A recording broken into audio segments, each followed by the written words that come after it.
حضرت عبداللہ بن مبارک رحمۃ اللہ تعالیٰ علیہ فرماتے ہیں لالچ کے رشتے ہیں دنیا کے، لالچ کے۔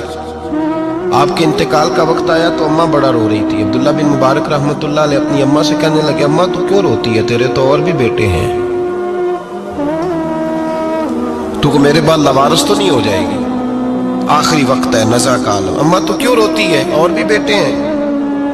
تو اماں کہنے لگی بیٹا اور بھی بیٹے ہیں، پر جس طرح کا دھیان تو رکھتا تھا وہ نہیں رکھتے، جس طرح وقت پہ دوائی تو لا کے دیتا تھا وہ نہیں لا کے دیتے، جس طرح تو میرے کھانے پینے کا خیال رکھتا تھا وہ۔ کہنے لگے اچھا اماں اس کا مطلب ہے تو مجھے نہیں رو رہی، تو اپنی ضرورتوں کو رو رہی ہے کہ روٹی کون دے گا، کھانا کون لائے گا، دوائی، میں سمجھا تھا شاید مجھے رو رہی ہے۔ بیوی سے پوچھا تو کیوں رو رہی ہے، تو کہنے لگی تیری وجہ سے میری بادشاہی تھی، تو موجود ہے تو خاندان میں، معاشرے میں میرا ایک وقار ہے، تیرے بعد تو بیوہ کی زندگی ہوگی۔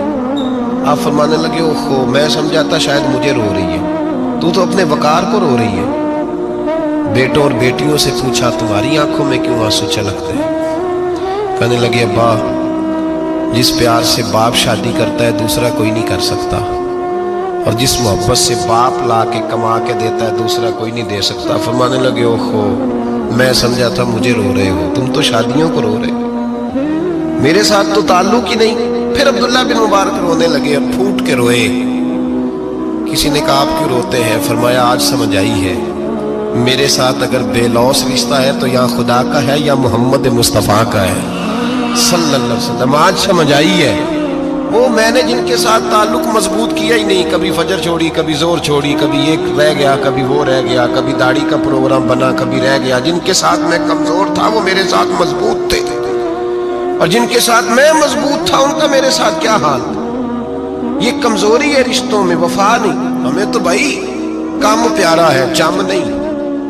بالکل بچے شکایت کرتے ہیں، کہتے ہیں ابا کماؤ پتر سے پیار کرنے لگا ہے، بچے شکوا کرتے ہیں، کہتے ہیں جو آدمی جیب میں زیادہ پیسے ڈالتا ہے ابا جی کا پیارا ہے۔ باپ شکوا کرنے لگے ہیں، کہتے ہیں میں مالدار ہوتا تو میرے بچے بھی فرما بردار ہوتے۔ رشتوں کو روح کا رشتہ بنائیں، وفا کا رشتہ بنائیں، وفا کا۔